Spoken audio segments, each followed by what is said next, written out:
Hello विद्यार्थी मित्रांनो, Aryabhata math इन्स्टिट्यूटमध्ये सर्वांचं स्वागत आहे. आज आपण पाहणार आहोत इयत्ता 7वीतील प्रकरण समप्रमाण आणि व्यस्त प्रमाण.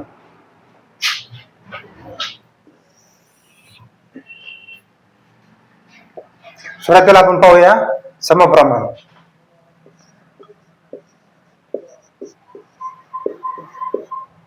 त्यालाच डायरेक्ट प्रपोर्शन असे म्हणतात.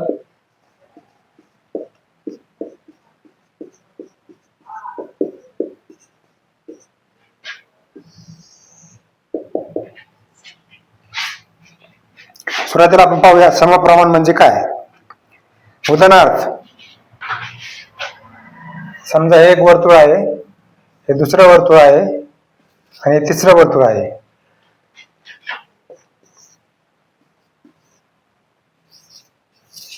ह्या पहिल्या वर्तुळाला एक व्यास काढला तर त्याचे 2 भाग झाले. दुसऱ्या वर्तुळाला 2 व्यास काढले तर त्याचे 4 भाग झाले आणि तिसऱ्या वर्तुळाला 4 व्यास काढले तर त्याचे 8 भाग झाले. म्हणजे वर्तुळाचे व्यास भागिले वर्तुळाचे भाग, ह्याचा गुणोत्तर काय येईल. इथं किती आहेत वर्तुळाचे व्यास 1 आणि वर्तुळाचे भाग 2. या ठिकाणी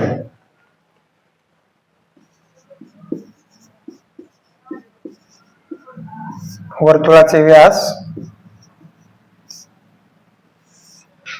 भागिले वर्तुळाचे भाग,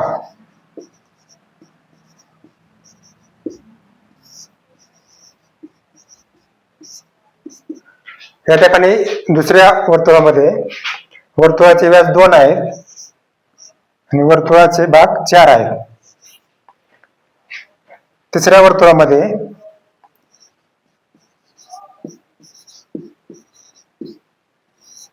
वर्तुळाचे व्यास भागिले वर्तुळाचे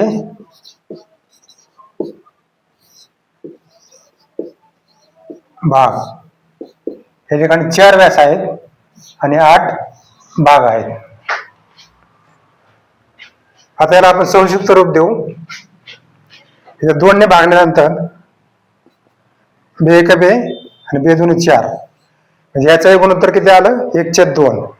इथं आपण 4 ने भाग देऊ, म्हणजे 4 1 4 4 2 8, ह्याचं पण गुणोत्तर 1/2 आलं.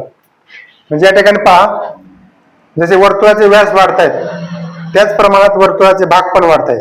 म्हणजे यांचं गुणोत्तर प्रत्येक वेळी 1/2 1/2 म्हणजे समान आलेलं आहे. यालाच काय म्हणतात समप्रमाण.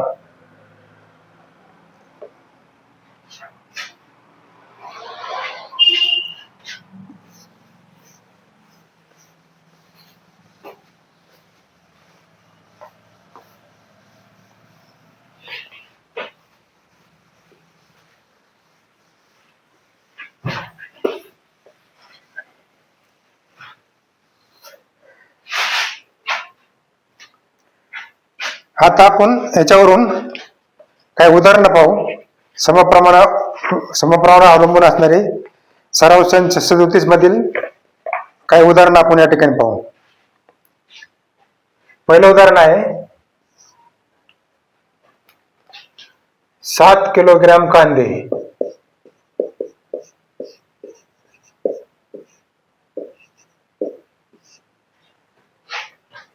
140 रुपयांना.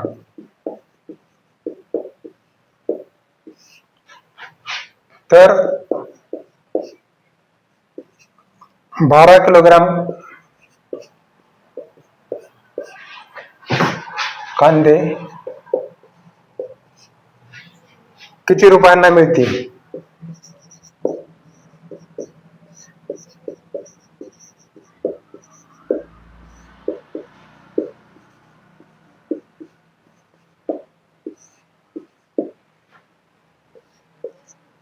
हे समप्रमाणाचं उदाहरण आहे.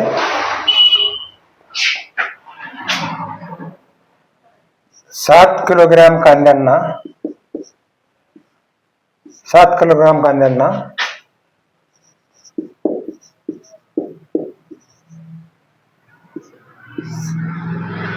140 रुपये, तर 12 किलोग्रॅम कांद्यांना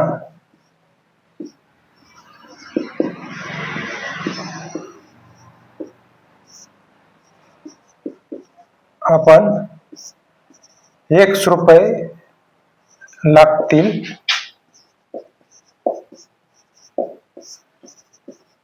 असे मानू.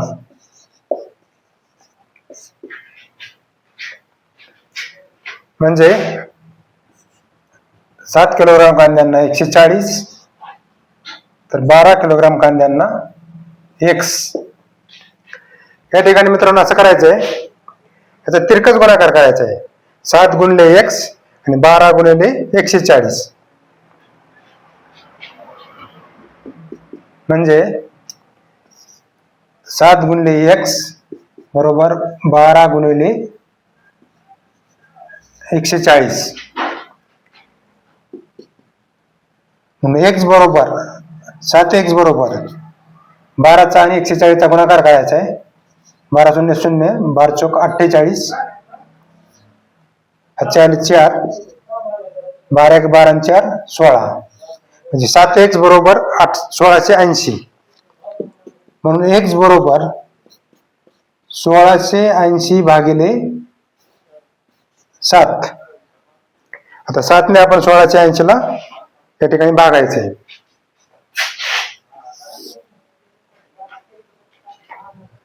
x बरोबर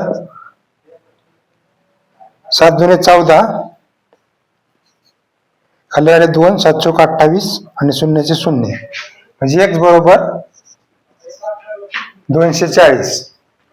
या ठिकाणी आपल्याला उत्तर आलेलं आहे 7 किलोग्रॅम कांद्यांना 140 रुपये, तर 12 किलोग्रॅम कांद्यांना 240 रुपये लागतील. म्हणून 12 किलोग्रॅम कांद्यांना 240 रुपये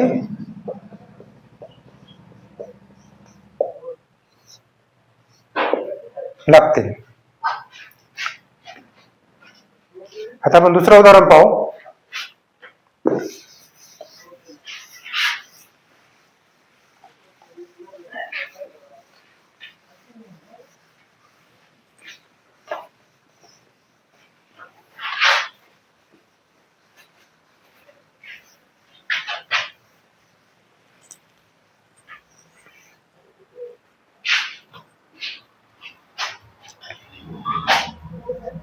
दुसरं उदाहरण आहे 600 रुपयामध्ये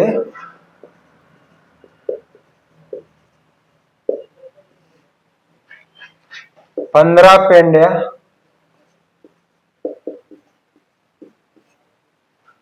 कडबा मिळतो.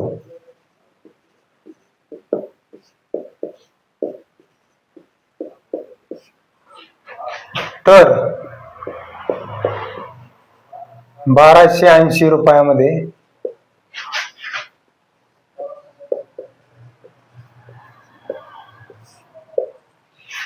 किती पेंड्या कडबा मिळेल?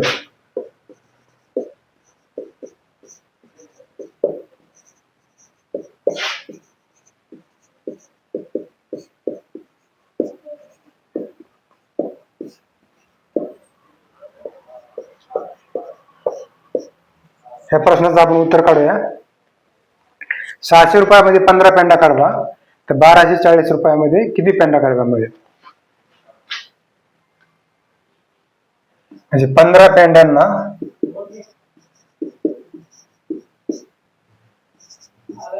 600 रुपये,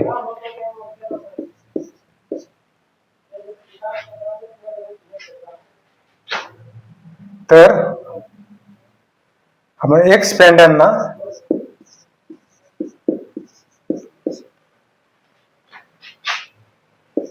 1280 रुपये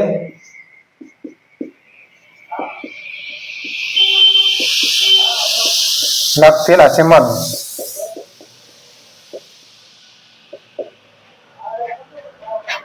15 पेंड्यांना 600, तर एक्स पेंड्यांना 1280.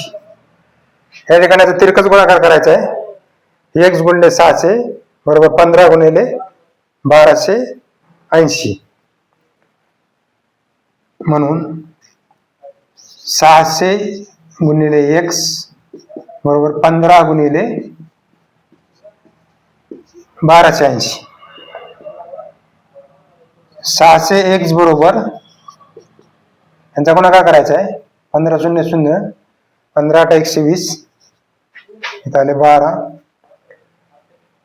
15 दुणे 30 आणि 12 42, 40 4,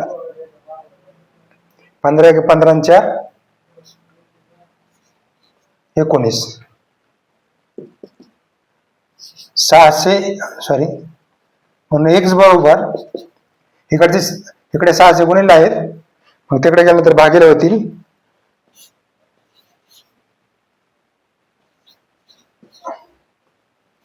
$19,200 भागिले 600. शून्याला शून्य गेले, शून्याला शून्य गेले. हे 6 आणि 192 ला भागायचे. 6 18, खाली 2, 6 2 12. हे उत्तर आलं 32. तर या ठिकाणी बघा, आपलं 15 पेंड्यांना 600 रुपये लागत असतील, तर 32 पेंड्यांना 1280 रुपये लागतील. म्हणून 1280 रुपयामध्ये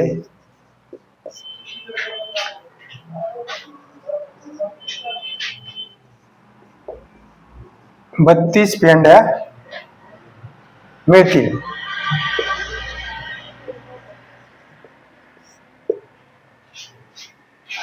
थँक्यू.